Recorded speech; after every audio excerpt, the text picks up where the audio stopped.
What if you're not exhausted, you're emotionally stagnant? 1. Is it exhaustion or emotional stagnation? Let's start with a question. What if you're not exhausted from doing too much, but from everything you've never let yourself feel?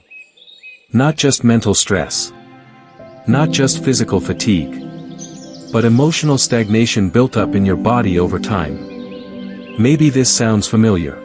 You sit down and suddenly feel numb, like your body goes offline.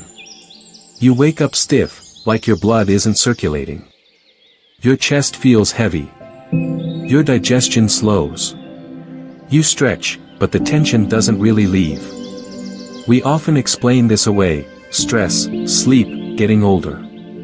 But what if it's more than that?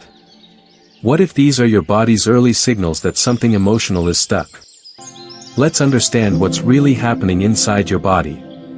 2. Where all that emotional energy goes. Here's something most of us were never taught. Emotions are a form of energy. When they're not expressed, they don't disappear, they get stored. When you suppress anger, fear, grief, or sadness, your nervous system doesn't turn off, it stays activated.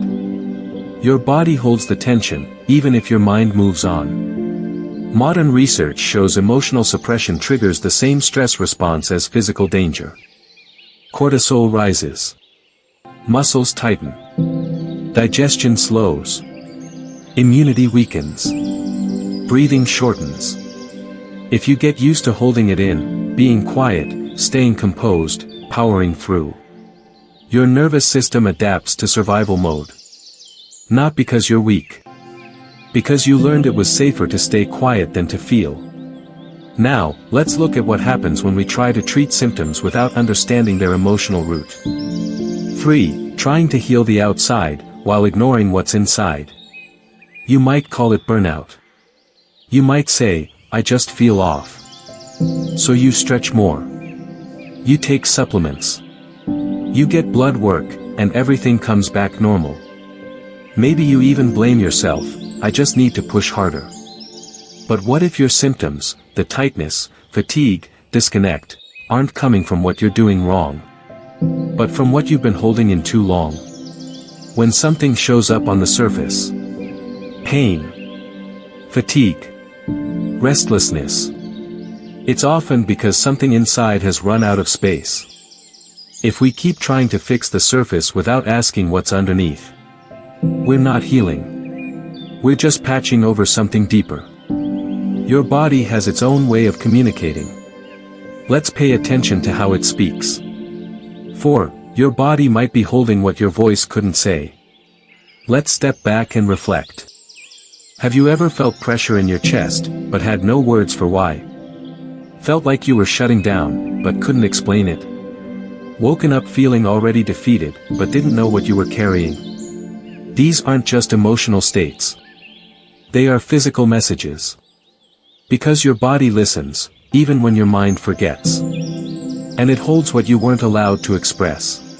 Not to punish you, but to protect you. So, what comes next? 5. This is the beginning of real healing.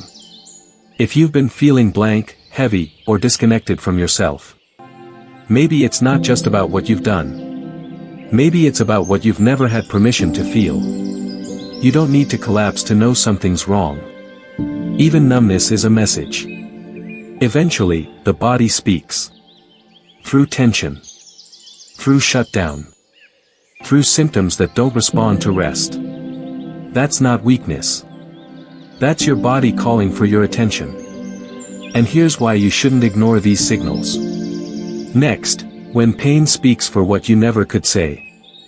In the next episode, we'll explore what happens when emotional suppression turns into physical pain. We'll uncover how your body communicates when words aren't enough, and how acknowledging these signals is the first step toward genuine healing. Because true healing starts not with a quick fix, but with deeper listening.